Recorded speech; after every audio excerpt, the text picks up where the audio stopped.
Our climate is changing, and extreme weather is now more likely in Wales.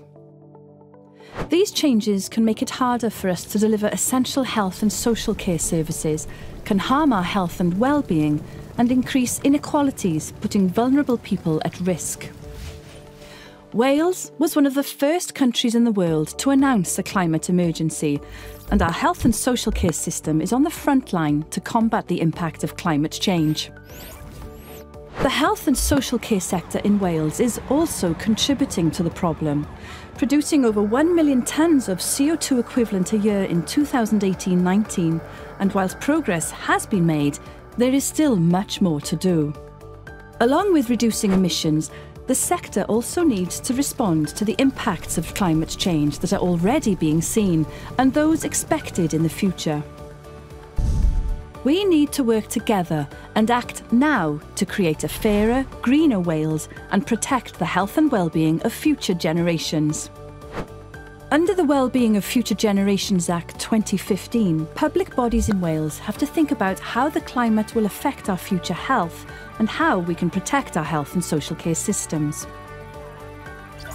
In line with our Climate Change Adaptation Plan for Wales, the health and social care sector must strengthen plans and take preventative actions against more extreme weather, including heat and cold, to reduce the risks to health and to health and social care delivery. Wales has a legally binding target to become net zero of emissions by 2050, with the ambition set out in Net Zero Wales for the public sector to be collectively net zero by 2030.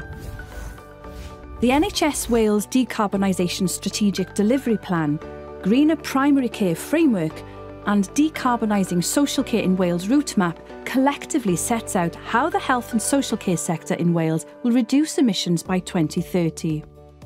Our plans for this include transitioning vehicle fleet to more sustainable energy sources like battery electric, using low-carbon heating in buildings and transitioning lighting to LED, requiring health and social care suppliers to reduce their carbon emissions, reducing the use of environmentally harmful medical gases and encouraging more sustainable inhalers, designing the health and social care system to be as low carbon and effective as possible.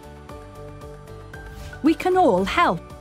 If you work for the NHS or in social care, why not ask your organisation what they're doing to reduce their carbon footprint and adapt to climate change and how you can get involved?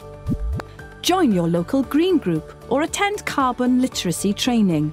Most importantly, think about how you can use less energy, prescribe more sustainably, and of course, reuse or recycle more at work and at home. If you're a member of the public, you can help by returning unused medicines to pharmacies, asking your doctor for a more sustainable inhaler, or using active or public transport to attend your appointments. Click share on this video to spread the word and search gov.wales/HSC climate emergency to find out more and to help the health and social care sector ensure a fairer, greener Wales.